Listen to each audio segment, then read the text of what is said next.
अस्सलाम वालेकुम, हलीमा किचन में खुशामदीद। आज मैं आपको कोफ्ते बनाना सिखाऊंगी। उसके लिए मैंने 1 पाव कीमा लिया है और 1 प्याज काटा है और 1 ब्रेड लिया है और इसको मैंने फ्राई पैन में डाल के रोस्ट कर लिया है और ये कुछ इस तरह का हो जाएगा।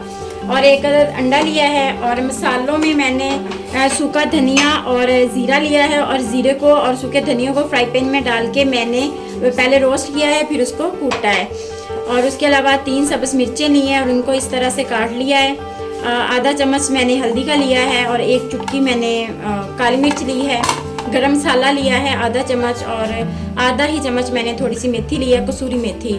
और इसके अलावा 1 चम्मच मैंने ली है लाल मिर्च ली है और 1 चम्मच मैंने अदरक लहसुन का जो पेस्ट है वो लिया है। नमक लिया है 1 चम्मच और थोड़ा सा सब्ज़ धनिया लिया है। और सबसे पहले जो कीमा लिया है उसको हम चॉपर के अंदर डालेंगे। कीमे को मैंने धो के ड्राई कर लिया है।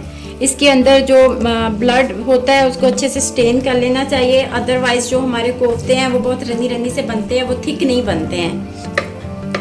अब मैंने 1 पाव जो कीमा है वो मशीन के अंदर डाल दिया है। उसके बाद प्याज,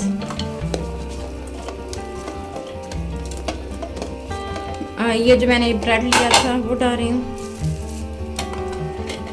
और ये सारे मसाले जो हैं वो मैं इसके अंदर ऐड कर रही हूँ।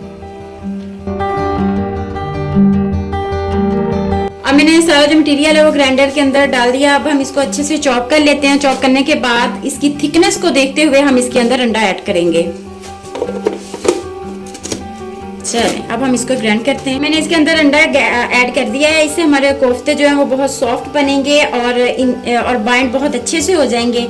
अब अंडा डालने के बाद हम इसको दोबारा से ग्राइंड करेंगे एक दफ़ा बस। हमारा कोफ्तों का जो मिक्सचर है वो रेडी हो चुका है। ये देखिए कितना मसलन वो थिक बना है।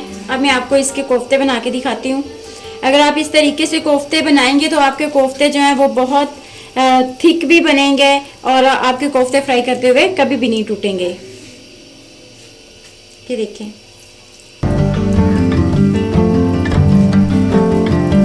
इस तरह हमें इनको राउंड राउंड कर लेना है।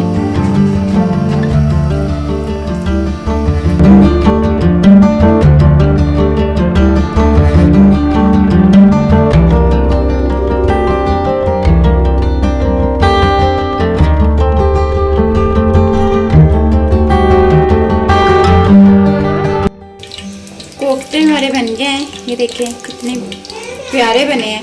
और मैंने पैन के अंदर ऑयल डाल के गर्म होने के लिए ऑयल डाल दिया था पहले से ही। अब मैं इसके अंदर 1 बाय 1 कोफ्ते ऐड करती हूँ। बिस्मिल्लाहिर्रहमानिर्रहीम।